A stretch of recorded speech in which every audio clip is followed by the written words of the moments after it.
Bongkar, jangan tak bongkar, bongkar sampai terlonde, ulas jangan tak ulas, ulas sampai mereka malu. Apa malu bosku? Siapa tidak kenal dengan apa malu bosku? Aku sebenarnya tengah dalam perjalanan jalan-jalan dan jalan-jalan untuk cari duit lah. Tapi rupa-rupanya susah mau cari duit. Tapi bagi setengah orang, cari duit itu sangat senang. Sangat senang dan sangat senang. Curi kat mana-mana dapat duit. Begitulah lebih kurang kan. Hari ini yang paling hot di Malaysia apabila Roger Ng telah disabitkan bersalah dengan denda 30 tahun penjara, berdepan hukuman 30 tahun penjara. Apabila mahkamah dan juri di Amerika Syarikat mendapati Roger Ng secara langsung bersalah membantu bersubahat menyeleweng dana 1MDB, dan ini telah menyebabkan satu dunia terkejut kerana telah diberitahu ini adalah skandal keuangan rasuah terbesar yang ada bukan di Malaysia tapi di seluruh dunia, sehingga menggemparkan sendiri Amerika Syarikat. Aku tak tahulah kenapa benda ini menjadi satu perkara yang orang tak boleh percaya. Ada ramai orang tidak percaya lagi bahawa kes 1MDB ini memang ada kes. Bahkan ada yang kata fitnah lah dan sebagainya. Tapi hari ini kesnya sudah semakin jelas. Bahkan bukan di Malaysia, di Amerika Syarikat sendiri menjatuhkan hukuman, bukan di negara kita. Jadi kalau sudah di negara lain telah dijatuhkan hukuman, ini satu duluan. Sekarang persoalan dia adalah kenapa ramai tak percaya lagi? Kenapa ramai tak peduli lagi? Dan seperti yang dikatakan oleh Tun Dr. Mahathir Mohamad, ramai lagi yang tak malu.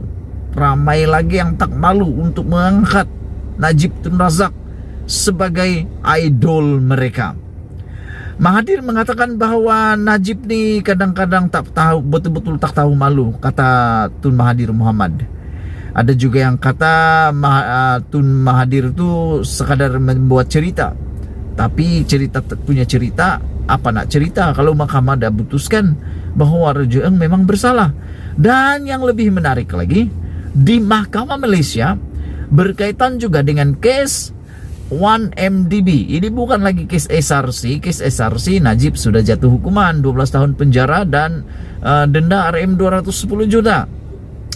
Tapi ini 1MDB telah disahkan sendiri oleh Tan Sri Ismi Ismail. Beliau mengatakan bahawa dia sahkan bahawa memang ada masuk dalam akaun Najib sebanyak RM 2.28 bilion. Ramai orang kata mungkin itu adalah konspirasi dan sebagainya. Tapi masalahnya uang itu telah dibelanjakan. Dan masalahnya uang itu bukan sedikit. Uang itu amat banyak. Walaupun tidak tahu, katanya tak tahu.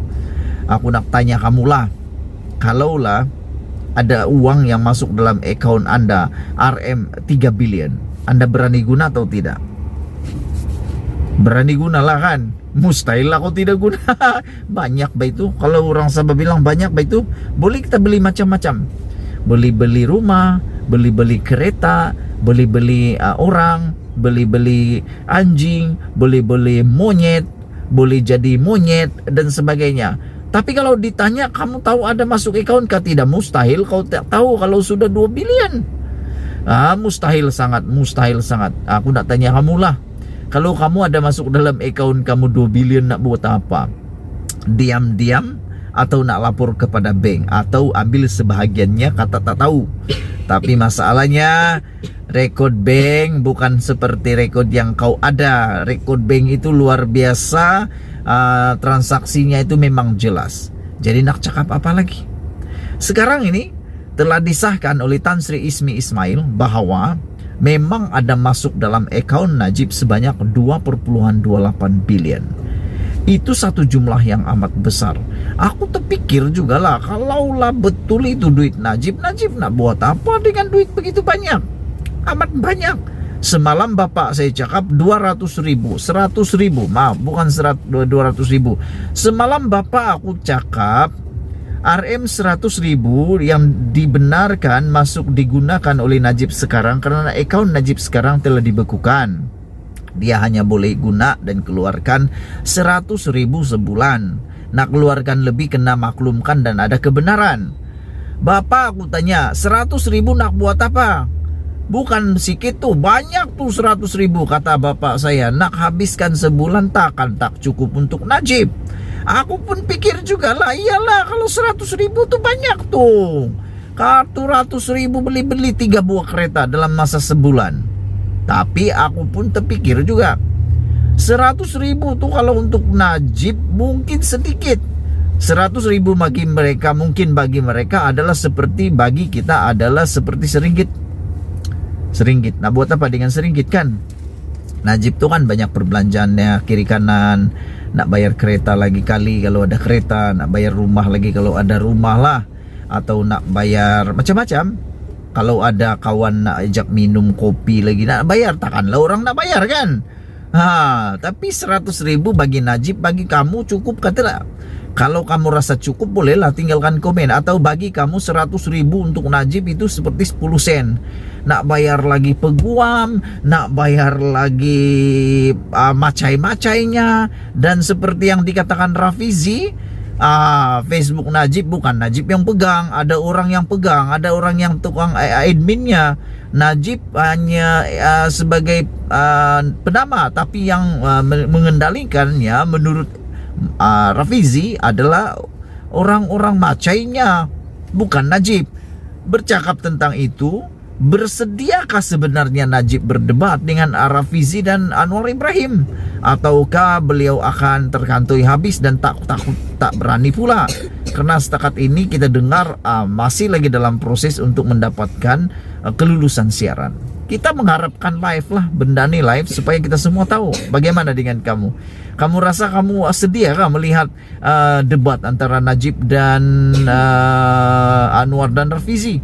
Dan kalau kamu sedia, agak-agak nanti siapa kalah? Aku rasa memang Anwar dan Rafizi akan kalah. Aku rasa Anwar dan Rafizi akan kalah oleh Najib lah. Kompom kalah lah kan. Kamu rasa macam mana? Yalah, Roger Eng dijatuhkan hukuman 30 tahun penjara. Bakal berdepan hukuman 30 tahun penjara. Yang akan menjadi persoalan dalam buah pikiran aku sekarang adalah, kalaulah Roger Eng itu ditawarkan pengampunan ataupun pengurangan hukuman, mungkin tak perlu masuk penjara, hanya perlu bayar denda dengan syarat menjadi seperti Tim Lesnar, rakan niaga ataupun bos kepada Roger Eng ini, yang apabila beliau ditawarkan pengampunan hanya dengan bayar denda, tapi dengan syarat memberi persetujuan mendedahkan dan menjadi saksi utama untuk kes 1MDB.